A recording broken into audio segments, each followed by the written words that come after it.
A barefoot man stands in a barren, sun-scorched prison cell. He is smiling. He gestures toward a single green shoot struggling out of the rock, showing it to a group of students who crossed an entire sea just to find him. This is Gyaros. It is a waterless, jagged rock in the Aegean, a place so desolate that Roman emperors considered it the Mediterranean's most brutal punishment. He was sent here by Nero. His name was Gaius Musonius Rufus, a member of the equestrian class known to history as the Roman Socrates. While the original Socrates was executed once, Musonius was exiled 3 times, returning to Rome after every banishment to a city that still could not silence him. His life became a study in how the human mind reacts when everything else is stripped away. For Musonius, a value of a philosophy was measured by its durability when confronting the hardest parts of Roman reality. This landscape shows the area around Volsini, the Etruscan territory where Musonius was born. By the time he reached Rome, he had gained a reputation for refusing to teach any principle he hadn't personally tested through his own habits. He walked barefoot through winter snow and wore the simplest, cheapest garments available. He purposefully rejected the luxuries of the Roman elite, from gourmet diets to soft beds, choosing instead to work the soil with his hands. He led a group called the Stoic Opposition, thinkers who refused to flatter autocrats. Musonius made a habit of relentlessly questioning those in power, treating the word of an emperor with the same skepticism he applied to anyone else. An emperor's power relies on his ability to inflict pain or offer rewards.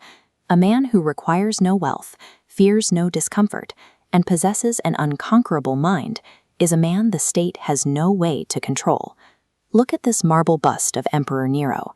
In 60 AD, Nero banished the senator Rubellius Plautus to Asia Minor. Musonius, seeing a friend in trouble, voluntarily chose to follow him into exile. When Nero's assassins finally arrived, Plautus's friends panicked, urging him to flee or hide. Musonius intervened with a different perspective. He counseled Plautus to wait calmly. To a Stoic, death itself was an indifferent event, but living a life governed by fear was a genuine evil. Plautus accepted the advice and met the assassins with dignity. This act put Musonius directly on Nero's list of enemies. When he returned to the capital, his fame as a teacher only made him a more urgent target for the state. This was the first proof that Musonius's commitment to his principles held firm even when confronting literal life and death stakes. This map shows the Aegean Islands. In 65 AD, Nero officially banished Musonius to Gyaros. It was an unpopulated, waterless rock. Earlier emperors considered it too inhumane for hardened criminals. Nero intended the environment to break his spirit. These rusted iron farming tools represent Musonius's response to his desolate environment. He personally uncovered a freshwater spring and began tilling the barren soil. He physically transformed the landscape of his punishment. Soon, students chartered boats across the sea just to work the dirt and study with him. He turned a desolate prison into a thriving center of philosophy. He reached the core Stoic realization that external conditions and location cannot harm a virtuous mind. They are simply the raw material for practice. This coin shows Galba, taking power after Nero's suicide. Musonius returned to a violent power vacuum. Rome was consumed by the year of the 4 emperors. Armies clashed in the streets to install and murder leaders in rapid succession. Musonius walked unarmed into the middle of these marching, battle-hardened soldiers. He preached the blessings of peace and the dangers of war to men whose only profession was violence, risking his life for a moment of reason. These ruins show the Syrian desert, the site of his 3rd and final exile. The victorious Emperor Vespasian eventually purged all philosophers from Rome, sending Musonius into the remote wilderness once again. His integrity remained independent of whoever sat on the throne. He spoke truth to power, whether that power was held by a madman or a military hero. Look at the Arch of Titus. Under Emperor Titus in 79 AD, Musonius returned to Rome for the final time. He was an old man, physically weathered by 3 exiles, but mentally unbroken. He wrote no books that survived. Instead, his lived example became the most important text for the next generation of Roman thinkers. His most famous student was a crippled slave named Epictetus. Sitting in Musonius's lectures, Epictetus learned that true freedom is entirely internal and cannot be granted or taken away by a master. This bronze statue depicts Marcus Aurelius. Through Epictetus, Musonius's teachings eventually reached the journals of this philosopher king, influencing the most powerful man in the world.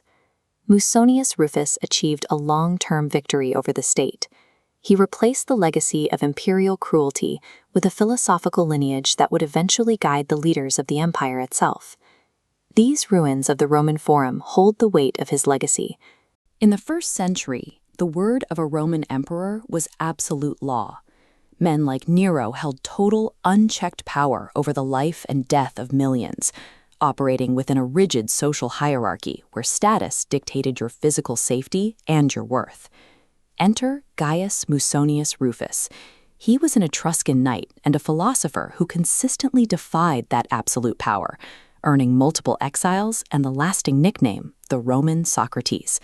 While his contemporaries treated Stoicism as high-minded theory for wealthy politicians, Musonius stripped it down to the studs. He argued that philosophy is a rugged, daily discipline meant for absolutely everyone. He inverted the social ladder of Rome entirely. To Musonius, a good life had zero connection to class, wealth, or political influence. It was measured exclusively by the strength of your character. That intense focus on character led him to conclusions that shocked his peers. In Rome, women were legally treated as property, largely confined to the home and excluded from intellectual life. Yet in his 3rd surviving lecture, Musonius poses a question that directly challenged the structure. Should women study philosophy? His answer was a resounding yes, backed by biological logic. He pointed out that women possess the exact same 5 senses as men, the same physical anatomy, and most importantly, the exact same capacity for reason. He pushed the argument into ethics, stating that women have the exact same innate inclination toward virtue. They feel the exact same pull toward justice and courage that men do. He did argue this would make them better partners and parents, but his ultimate point went much deeper. Virtue is the only true good for any human being, regardless of gender, so denying anyone the tools to cultivate it is absurd. Teaching that a woman's mind was equal to a man's directly threatened the foundations of a patriarchal empire built on strict subjugation.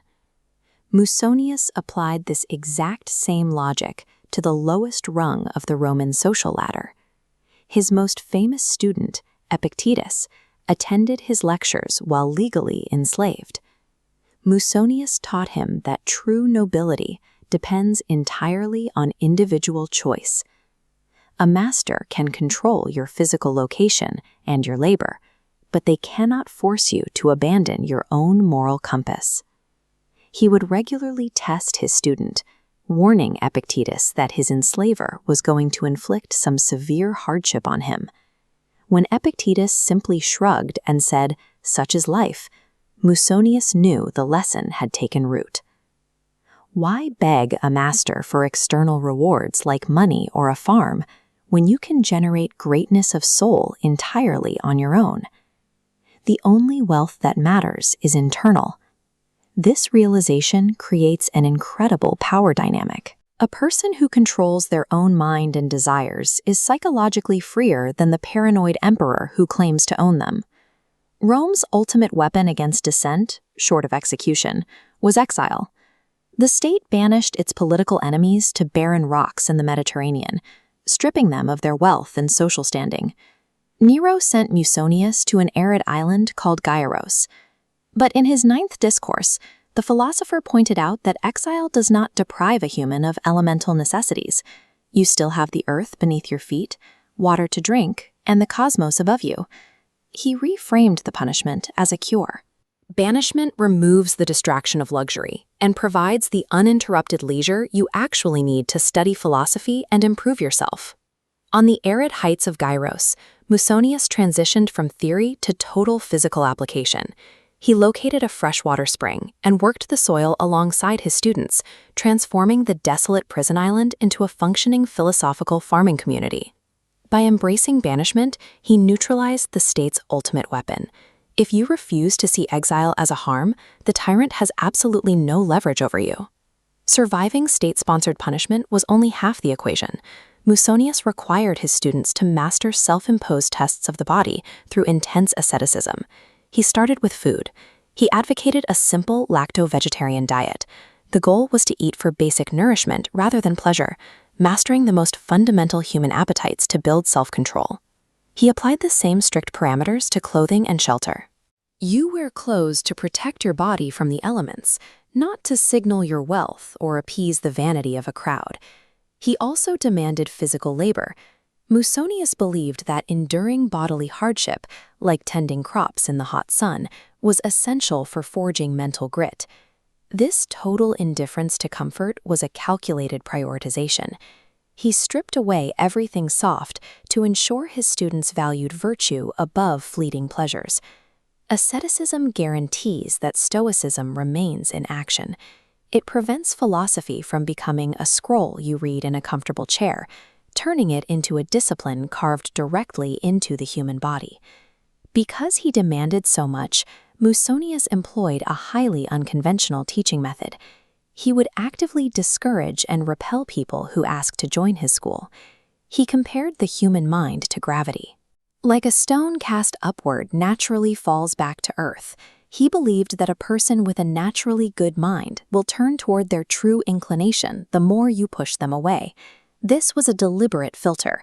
He wanted to weed out the casual theorists who just wanted to memorize clever slogans, leaving only the rugged practitioners willing to put in the actual work. A belief system is only valid if you actively choose to hold on to it when it is difficult. If a little discouragement makes you quit, you were never going to survive the real trials of life anyway. Musonius Rufus likely never wrote a book for publication, yet his teachings survived through the careful notes of his students. Those notes shaped Epictetus, whose own lectures eventually reached the highest seat of power, the Roman Emperor Marcus Aurelius. Musonius taught that because every human possesses the same innate inclinations toward pleasure and greed, we are all susceptible to the same moral rot. He warned that the only thing separating an average citizen from a cruel tyrant like Nero is the sheer opportunity to act on those impulses. To resist that pull, we have to adopt the truth he proved with his own life. Wealth and status are not inherently good, and pain and poverty are not inherently evil. 2,000 years later, his radical reversal of Roman norms still holds up. By focusing entirely on what we can control,